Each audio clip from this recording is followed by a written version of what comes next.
guys, welcome to another episode of Vinyl Den, your channel for record collecting by record collectors. I'm Nick. I'm Ian. So today we're at the end of 2023, so we're finally going to go over our top 3 albums of 2023. There's a bunch of links down below. Make sure you go check them out. There's links for the Vinyl Den Facebook group, for the merch page, for the Spotify and Apple Music playlist that we put together every week, and the Patreon page. Make sure you go check all that out. Of course, if you enjoyed the episode, make sure you give us the old thumbs up. Hit that subscribe button down below. Make sure you hit that notification bell so you're notified every time we release new episodes. So I think 2023 has been an absolutely incredible year for music. So many great albums that have come out. And I don't know, I always enjoy doing these like year-end videos, kind of looking back at the year. And it's funny, I do a mid-year video where I kind of go over like my mid-year top 3. And they're generally never the same as they are at the end of the year. And I think this year is the same. There's been so many great releases that have come out over the year that... I'm going to do my own top 10 video this week. If you come back and watch a video on Thursday, I'm going to do like a whole expanded top 10 plus like an extra like 10 or so honorable mentions. I am too. Mine just will be out a week later. Well, yours will be on Friday. Friday. Ian's going to try to do a video this week. We'll see. Well, I've got it planned out. So I've already done some work on it, so it'd be silly for me not to do it. Yeah. So. I will say that it's interesting to kind of go back and look at. So at the beginning of the year, we always do our like most anticipated albums for the year. Mm-hmm. It's really always interesting to go back and watch that video and kind of compare it to this video that we do at the end of the year. Because I feel like none of the albums we ever talk about at the end of the year are albums we've got on our list at the beginning of the year. Of course, there's some that are always kind of like sprinkled in there. But that I know with mine, a lot of times it's like wishful thinking too. It's like, yeah, hopefully this album gets reissued this year, or this album finally comes out this year. And a lot of times they don't. Like the Cure's new album that I've been talking about for like 3 years. And when we do our most anticipated albums of 2024, when I saw it on your list, I was like, "Are you sure? You sure this is the year it's going to happen?" This is the year it's finally going to happen. But anyway, we're going to go over each of our top 3 albums for this year. So when we did our most anticipated albums of 2023, the album I've got at number 3 was one that I talked about. And when this album came out, I really enjoyed the album. I have some issues with it, though, and that's why I kind of went back and forth. Number 3 for me really could have been any number of at least 6 or 7 different albums, just because I think of the outside of my top 2, I knew what my top 2 were. And then the rest of my top 10, like I said, really could have been in any kind of order. This just has to be an album that I've listened to a lot since it's been released.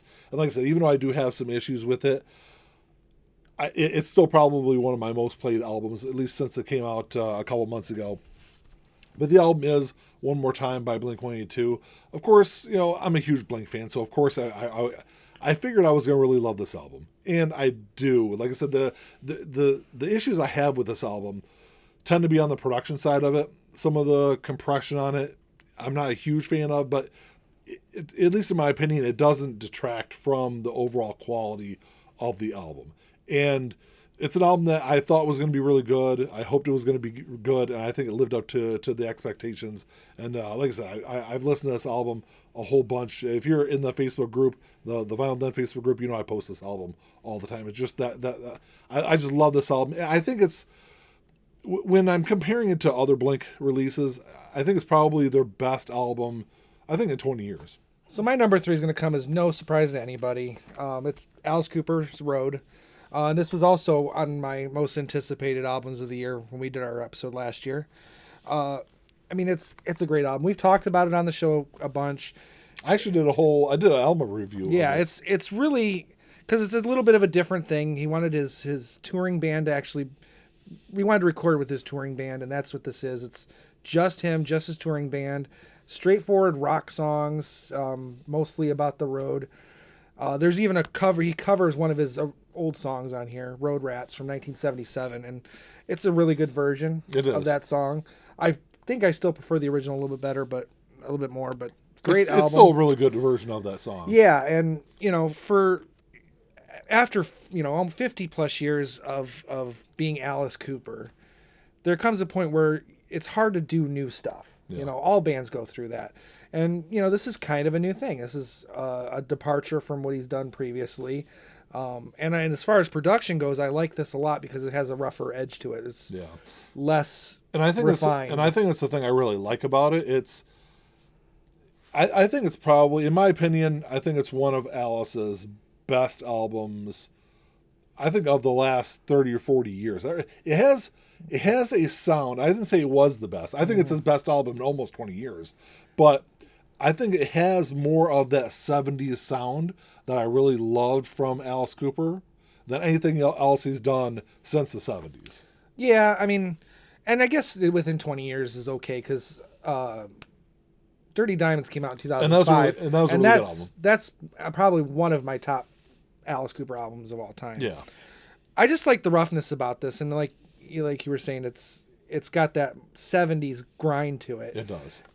And it also, all the songs are written and recorded in a way that translate very easily to a live performance. Yeah.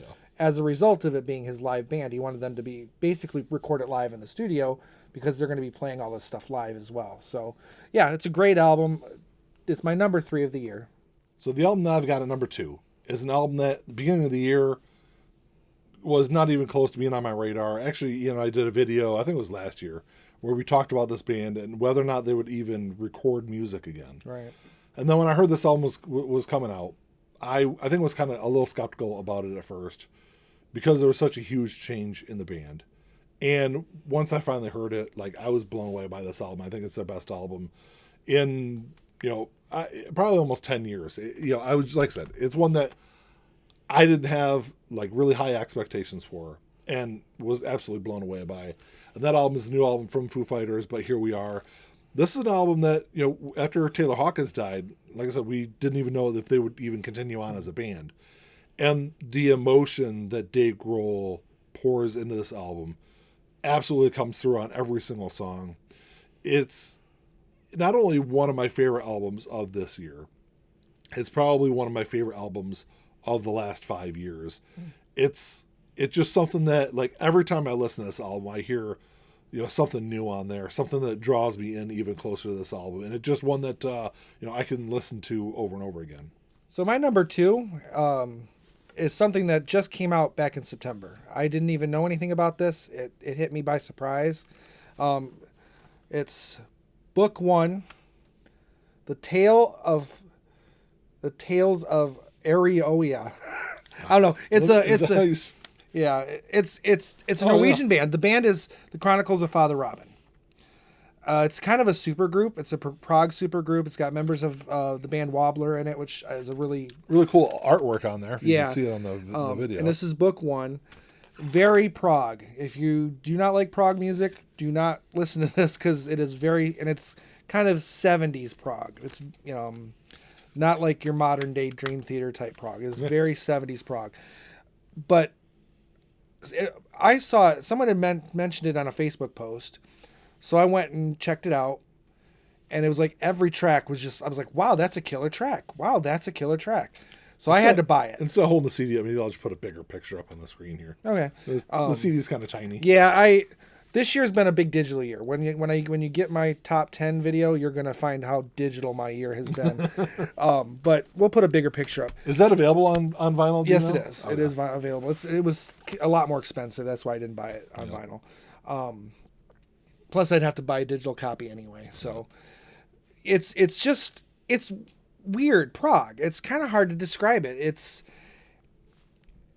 if you like 70s Prague rock, yeah, if you like very early Genesis, very early Yes, maybe some of the Canterbury scene type bands, you'll love it. It'll blow your mind. But if you don't like that kind of stuff, if you don't like longer songs, it might be a hard listen. It might be a hard listen. It's all in English, but they are Norwegian musicians. Some of the musicians have really good other albums separate from this, but some of those are only in Norwegian. So if you don't like music that's not in English, it won't appeal to you. But they're really good too. And it's kind of an extension. It's very much a Wobbler band. The band members from Wobbler are very much the driving force, I think, in the writing.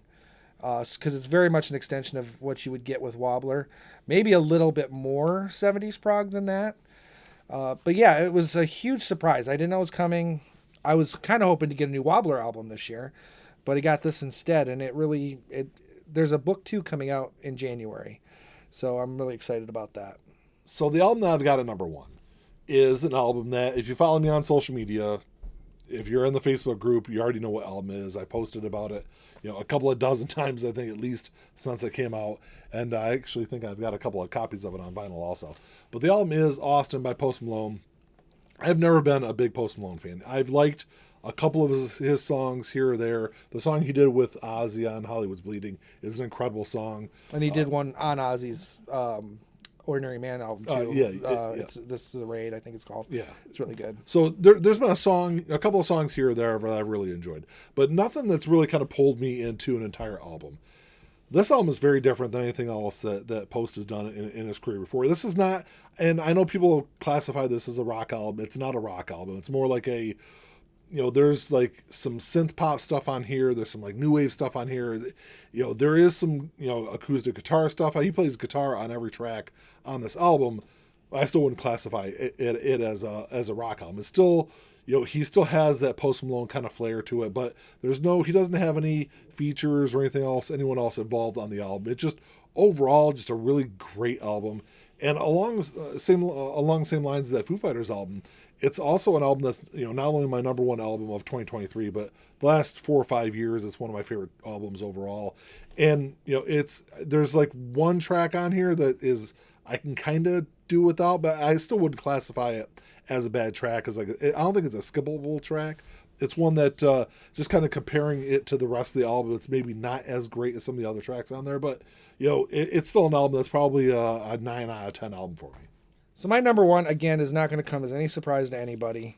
It's Rock Flute by Jethro Tull. I will say this. I think I had Zealot Gene on my list last year. This is an infinitely better album. And this is why. Zealot Gene was intended to be a Jethro Tull album, but because of COVID, it was recorded very sparsely with the band. It came out more like an Ian Anderson solo album, whereas this is very much, in my opinion, a Jethro Tull album. It has more of a Jethro Tull sound to it, more so than anything that has been done probably in the last 30 years. Almost 30 years. Probably the most Jethro Tull album since Roots to Branches in 1995. And the songs there, I think, are a lot better than the Zealot Gene. That being said, Zealot Gene is a fantastic album. I just think this one's a little bit better. And it would have been on my list even if I didn't think that. And it might have even been number one if I didn't think that. But I love this album. I've listened to this probably twice as much as I listened to Zealot Gene. And that's saying a lot because I probably listened to that album straight through for 3 months straight. And this is probably, I've not really stopped listening to this. I listen to this at least once a week now still. There are 2 mixes for this album. There's Ian Anderson's mix and then there's Bruce Sword's mix. I think I like Bruce Sword's mix better, but I think if it was down to me, I could probably do a mix album of, songs I think are better mixed by either one. But if you ever get a chance, it is now on streaming. Listen to the Bruce Sword mix. It's mostly better in terms of how the guitar sounds, where the flute parts come in and where they don't. I think Bruce Sword's mix is a little bit better. But check it out, Rock Flute. It's a great album. Well, that's all you got for you guys. Thanks for checking the show out. Make sure you drop us a comment down below. I'd love to know what your top 3 albums of 2023 are. Because like I said, when I was working on my top 10 list, I think there was 25 or 30 albums that at some point during the year I considered for my top 10. I think overall it's been an incredible year. And I think even like going back a couple of years ago, coming out of the pandemic, we even talked about in one of our videos, hoping that we'd see an increase in overall quality of music. And I think when it comes to rock, cases, I think we have. I think when it comes to rock music, I think we really have. I think we've seen more of a variety. We've seen an evolution in a bunch of different areas in rock music. So much so you're starting to see older bands kind of rejoin or come back together, reform, and release new music. So I think like overall we've seen this progression over the last 3 years of increase in quality in rock music. And I've loving it so far, and I'm sure hopefully it'll continue on into 2024. But love to know what you guys think. And if there's albums that you think kind of fell short for the year, as long as you're respectful about it, drop those too. Oh yeah, there was a lot of albums that came out this year that didn't live up to what they should have been, But you could put those in there and tell us why it's Dark Side of the Moon redo. Actually, that wasn't. I mean, I did a whole video on that. But I actually did a video, maybe about, I don't know, maybe a month or so back, where I discussed my most disappointing albums of the year. Go back and check that one out. But anyway, let us know what you guys think about the how the year went for you guys, music wise. If you enjoyed the episode, make sure you give us a thumbs up. Hit that subscribe button down below. That's all we got. Until next time. Talk to y'all later. Keep on spinning. Peace.